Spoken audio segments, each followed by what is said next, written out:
jog you on this, that Mhm. this weekend belongs to the little guys so much. And Mhm. I hearken back to Tampa, you know where I'm going, 2008. Yeah. Tim Brando, Mike Jaminski on the call on CBS. I was right there near you on press row in my Yeah. hometown here and around Right. it. And that is something we got to be careful about never again. I do Yes. not believe you will ever see again because they don't put the pot anymore of Right. double digit seeds only in the same tournament. But you're never going to Correct. see two 12s and two 13s win again in the Yeah. same setting, all in Yeah. upsets on the same day. And you called it in 2008. I'm going to jog you that you called the last second shot in a great game for Western Kentucky over Drake. You Yeah. then called San Diego University, the Toreros, beating, oh, by the way, UConn.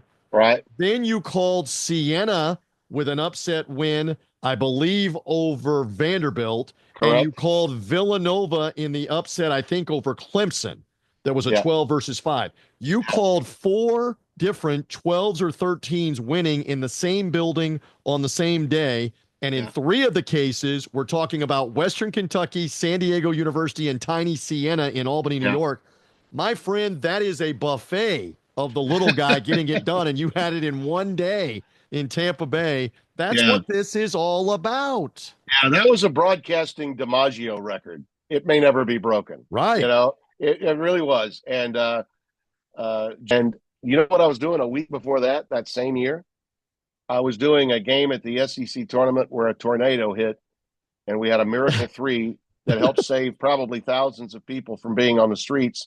And Mississippi State and Alabama went into overtime, and suddenly our game became, it became a news story on Mm-hmm. CNN and on Fox News, and people were taking our broadcast not when I was calling the game, but when washers and things were falling on The our debris. Right. debris was all falling on the floor of the Georgia You Dome. remember So this. Mark Wise and I were doing the national call on SECsports.com and on Sirius XM right by you. And I went yeah, over to you and said, this is my first SEC tournament. And you deadpanned, welcome to the SEC, brother.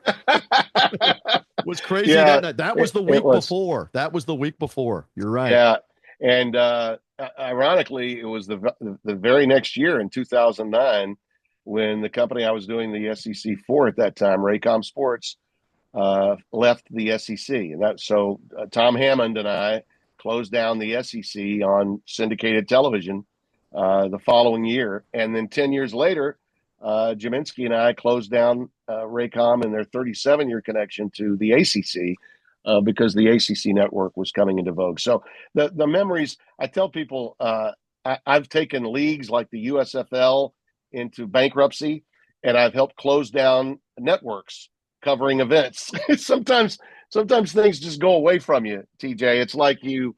I was always fortunate every time an opportunity went away because the business changed. All right, like for instance, this year Fox decided to sell off in their new TV deal some games to CBS Network and to Peacock, and Peacock got those first five games, including the quarterfinals, the daytime quarterfinals at New York, and um, I really miss being at the conference tournament. I mean, I Right. missed it Right. more than the NCAAs I used to do.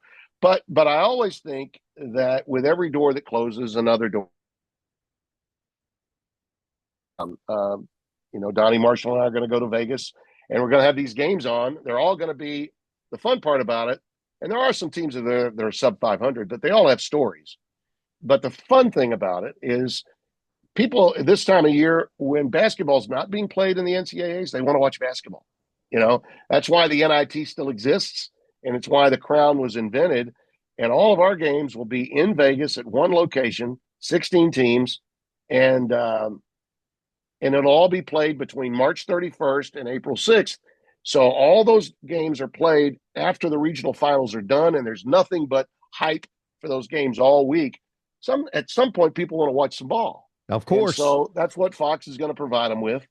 And I'm excited about doing it, even though it's not the big boys, it's not the NCAA tournament, but it's college basketball, something I love. So that's something that I'll always value is that when you love something and something suddenly goes away for a reason that you cannot play a role in understanding.